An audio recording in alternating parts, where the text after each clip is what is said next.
पूजा की इच्छा रखती हूँ, तुम्हारे आंगन की मिट्टी चाहती हूँ। इजाजत है।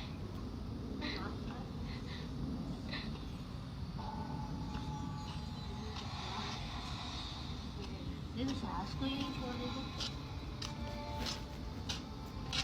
ये क्या? आई थी देव को लेने, पर आज तुम्हें सौंप कर जा रही हूँ। पूजा में तुम्हारा इंतजार रहेगा। जरूर आना। पारो, तुमने कैसे जाना? ये हम पार्वती है।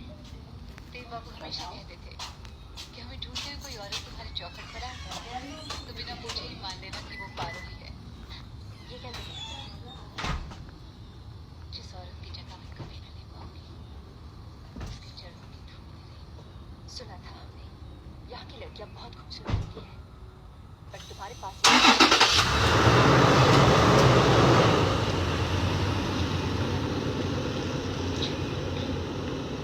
जन्म भी ना मिला तुम्हारा। लोग तो देवदासी भी कहते हैं। मशहूर हो। ठीक आपने मानो किसी फरिश्ते को छू लिया, बैराग से हवा की तरह सुसेट लिया। कितनी अच्छी बात है। एक दवाई जो कर निकली। अजीब बात तो है, एक ठकुराए तवाइफ की चौखट पर आ गई।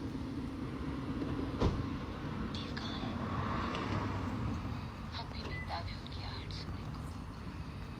6 महीने हो गए इन आंखों ने उन्हें नहीं देखा। झूठ बोल रही हो तुम। इत्मीनान नहीं रख सकती तो तसल्ली कर लो। तुम क्या समझती हो नहीं करेंगे? और कितने दिनों तक रखोगे तुम देव को यहाँ? जब तक रूप है, पैसा है, जवानी है, उसके बाद तुम्हारे इस जोकर के खेल का क्या होगा? बहुत कुछ लिया होगा तुमने देव से, हम और भी देंगे, पर इस नरक में देव को तड़पते हुए नहीं देख पाएंगे। कितनी अजीब बात है, जिस पारो के देव बाबू दीवाने बने फिरते हैं वही पारो आज उन्हें हमसे खरीदने आई है। क्या दे सकती है आप हमें? समाज में इज्जत दिला सकती है, देव बाबू की आंखों में हमारे लिए प्यार जगा सकती है, उन्हें एक बार छूने का अधिकार दिला सकती है। सपने, वो इंतजार, वो उम्मीदें जो देव बाबू ने हमारे दिल में जगाई है, क्या आप उन्हें पूरा कर सकती हैं? कर सकती हैं? नहीं, आप ही नहीं कर सकते और हम आपको देव बाबू नहीं दे सकते। पर हम उन्हें यहाँ से लेकर ही जाएंगे। आज हमें कोई नहीं रोक सकता।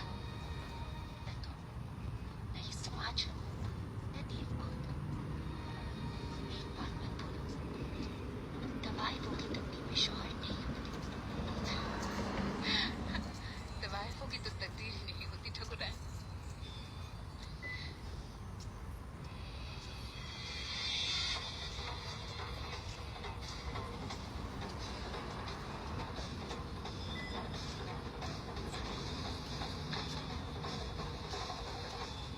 अपनी नजर से देखोगी तो कभी न देख पाओगी, हमारी नजर से देखोगी तो चारों कोई खास नहीं है।